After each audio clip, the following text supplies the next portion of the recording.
Hello नमस्कार साथियों, स्वागत है आपका आज के क्लास में। मैं आज आपको जो क्लास लेने जा रहा हूँ, आपका क्लास जो लेने वाला जा रहा हूँ, हमारा जो आज चैप्टर होने वाला है ये होगा समूह गतिकी और विद्यालय वातावरण।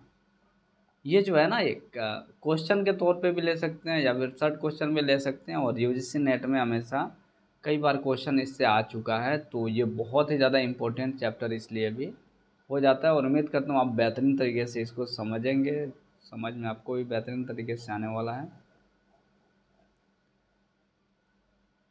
पहली बार जो है क्वेश्चन हमें मिलेगा जिसमें हम देखने को मिलेगा समूह क्या है। समूह क्या है, तो इसके बारे में कहा जाता है जहाँ लोग एकत्रित हों, लोगों की संख्या हो जहाँ पे समूह। तो अगर देखा जाए तो कई बार एक्सीडेंट हो जाता है, कई बार थोड़ा सा झगड़ा हो जाता है और वहाँ पे लोग इकट्ठे हो जाते हैं, तो कई सारे लोगों का संगठन समूह थोड़े कहा जा सकता है। समूह जो होता है एक पथ पे निर्देशित होता है, उसका एक वे होता है, एक डायरेक्शन होता है और उस पर वो निर्देशित होता है। इसी के बारे में पढ़ना है, समूह गतिकी और विद्यालय वातावरण। तो आइए और देख लेते हैं इसमें। स्मिथ ने समूह की व्याख्या की है और उन्होंने कहा कि समूह व्यक्तियों की ऐसी जमात है जिसके सदस्यों में एक दूसरे के प्रति चेतना पाई जाती है। तो इसी तरह बैश ने कहा कि समूह का तात्पर्य व्यक्तियों की ऐसी जमात से है जिसका उद्देश्य भिन्न भिन्न आवश्यकताओं की संतुष्टि से है। वैसे ही मिल्स का कहना है किसी उद्देश्य या लक्ष्य को प्राप्त करने हेतु व्यक्तियों का संगठित होना ही समूह है। फील्डर ने भी समूह की जो है अच्छी परिभाषा दी और उन्होंने कहा कि समूह व्यक्तियों की एक ऐसी जमात है, एक ऐसी जिसका उद्देश्य सामान्य लक्ष्य की प्राप्ति है तथा किसी जिसके एक सदस्य पर किसी घटना के प्रभाव से किसी सभी अन्य सभी सदस्य भी जो हैं वो प्रभावित होते हैं। मानव समूह की कुछ अपनी विशेषताएं हैं, आइए और देख लेते हैं। पहला नंबर है सामान्य लक्षण, यानी एक समान लक्षण है कि भाई जो भी चीज़ें हैं वो उन सभी का जो है एक सामान्य लक्षण पाया जाता है, जैसे भूख लगना, किसी काम को करना, सुबह में जगना। और परिवार एक प्राथमिक समूह है जिसके सदस्यों का जो है सामान्य लक्ष्य जो है ये परिवार कल्याण है। और दूसरा नंबर है संगठन, यानी मानव समूह में जो है संगठन होना आवश्यक है। तीसरा है भूमिका श्रृंखला, यानी समूह के सदस्यों में भूमिका श्रृंखला पाई जाती है और श्रृंखला में जो है शीर्ष पर नेता होता है और नीचे नीचे नीचे करके कार्यकर्ता होते हैं। चौथा नंबर जो है यह है पारंपरिक निर्भरता, यानी कि समूह सदस्यों के बीच जो है पारस्परिक निर्भरता पाई जाती है, वो एक दूसरे के ऊपर डिपेंडेंट होते हैं। समूह के प्रकार कितने हैं, तो आइए और देख लेते हैं। समूह में प्राथमिक समूह आता है और इसे उसे कहा जाता है जिसके बीच जो है सदस्यों के बीच निकट शारीरिक संबंध होता है, एक दूसरे के प्रति सद्भावना होती है, सहकारिता आदि की विशेषताएं पाई जाती है। इसके बाद है द्वितीयक समूह, और इस प्रकार के समूह में सदस्यों के बीच जो है शारीरिक संपर्क कम होता है। राजनैतिक समूह को हम मान सकते हैं इसका उदाहरण। इसके बाद तीसरा नंबर है संदर्भ समूह। इसका तात्पर्य जो है ऐसे समूह से है जिसका जो है फिलहाल व्यक्ति जो है संबंध भले ना हो परंतु संबंध होने की इच्छा रखता हो, जैसे कि जो है हरिजन के लिए मुस्लिम समूह एक जो है संदर्भ समूह कहलाएगा, या फिर ईसाई हरिजन के लिए ईसाई समूह जो है वो ईसाई जो है वो एक संदर्भ समूह कहलाएगा। इसके बाद चौथा नंबर है प्रत्यक्ष समूह। इस प्रकार के समूह का तात्पर्य ऐसे समूह से है जिसके सदस्य एक विशेष समय तथा स्थान पर अपने व्यवहार से एक दूसरे से जो है प्रभावित करते हैं, वो जैसे क्लास हो गया और भी कई सारी चीज़ें हैं। पांचवा नंबर है अमूर्त समूह। ये एक ऐसा समूह है जो जो जो मूर्त रूप में जो भले ही उपलब्ध ना हो लेकिन इसका प्रभाव जो है सदस्यों पर पड़े, जैसे धर्म हो गया, व्यवसाय हो गया। एक कक्षा समूह क्या है, तो व्यक्तियों का संगठन है, सामान्य उद्देश्य होता है भाई पढ़ना है। और तीसरा नंबर संगठन है और चौथा नंबर है भूमिका श्रृंखला होती है, और शिक्षक जो है वो वहाँ पे सत्ताधारी नेता होता है और बाकी जो बच्चे होते हैं वो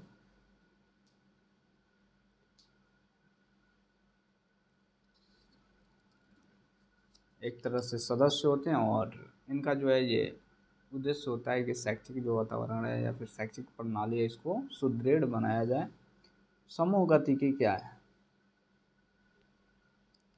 तो गत्यात्मक का अर्थ जो होता है ये बदलता हुआ होता है। तो चौहान ने जो है समूह गत्यात्मकता की प्रभाव जो है ये परिभाषा कर देते हुए कहा है कि समूह गत्यात्मकता का जो है अर्थ, जिसको हम ग्रुप डायनेमिक्स बोलते हैं, इसका जो अर्थ होता है ये समूह में पारस्परिक क्रिया का जो है द्वारा जो है व्यवहार में परिवर्तन है, और इसका तात्पर्य उन शक्तियों से है जो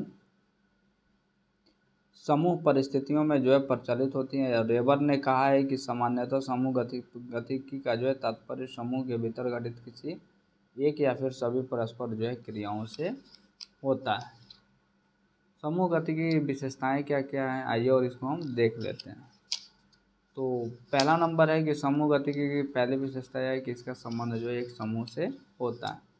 दूसरी विशेषता यह है कि समूह का गहरा संबंध समूह में घटित होने वाली पारस्परिक क्रियाओं से है। तीसरा नंबर है इसका संबंध जो है समूह में घटित विभिन्न प्रक्रियाओं से है। चौथा नंबर है कि समूह गतिकी के अंतर्गत जो है समूह के विभिन्न कार्यों का उल्लेख किया जाता है। पाँचवा नंबर है समूह समग्रता भी जो है समूह गति का एक मुख्य संगठक है।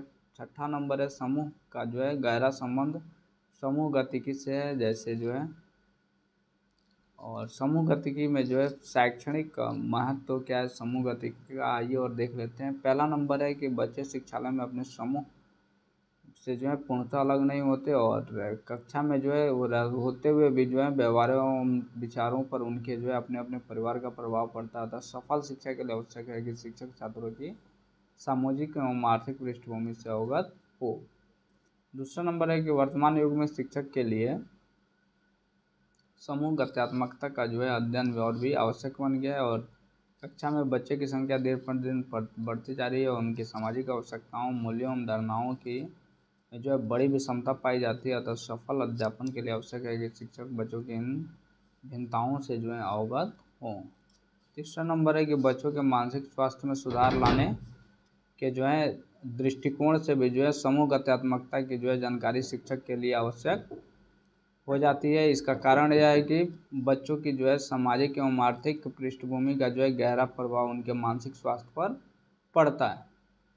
चौथा नंबर है कि बच्चों की जो है सामाजिक एवं संवेगात्मक समस्याओं के सुधार के लिए भी समूह गत्यात्मकता का अध्ययन जो है शिक्षक के लिए आवश्यक हो जाता है, और बच्चों में जो है सामाजिक हीन भावना, संवेगात्मक उपद्रव आदि का निराकरण के लिए जो है उन बच्चों की समूह की जानकारी जो है शिक्षक के लिए आवश्यक हो जाती है। कक्षा में शिक्षक की क्या भूमिका होती है, और इसको हम देख लेते हैं।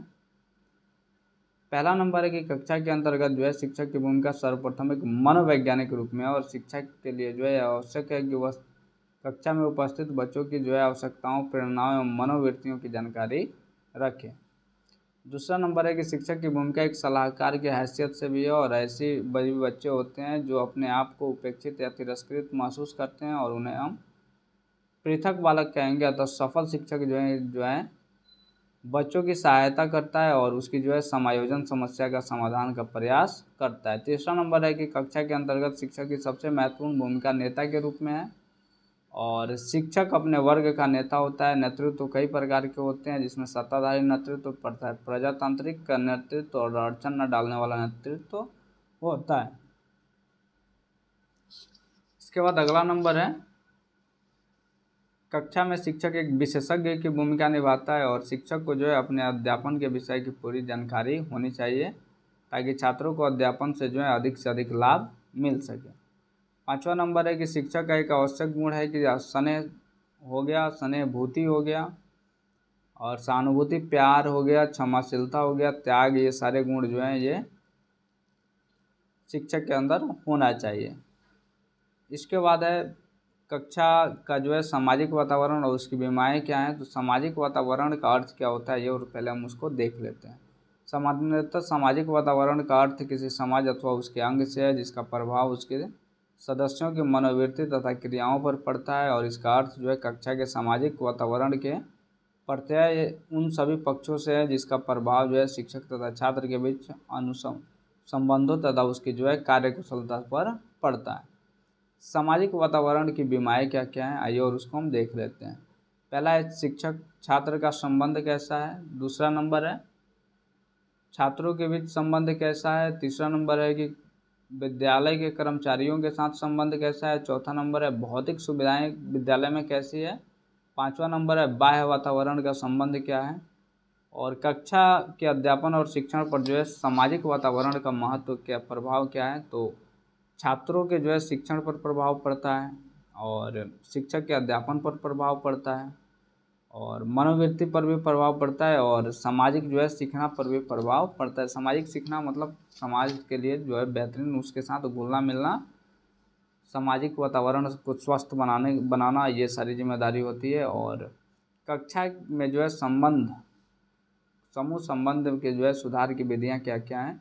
तो अगर अच्छे शिक्षक हो, समूह विवेचन यानी ग्रुप डिस्कशन हो, शैक्षिक भ्रमण हो यानी कि एजुकेशनल टूर्स वगैरह हो, उचित उपसंचार हो यानी प्रॉपर कम्युनिकेशन हो, और परामर्श के अंदर यानी जो है काउंसलिंग सेंटर्स हो, तो ये बेहतरीन तरीके से इनका जो है ये बेहतरीन तरीके से किया जा सकता है। और उम्मीद है कि आपको चैप्टर समझ में आएगा। मैं बोला था बहुत बड़ा चैप्टर नहीं है, और आई थिंक आपको बेहतरीन तरीके से समझ में आ गया, और इससे रिलेटेड क्वेश्चंस होंगे तो आप आराम से बना सकते हैं।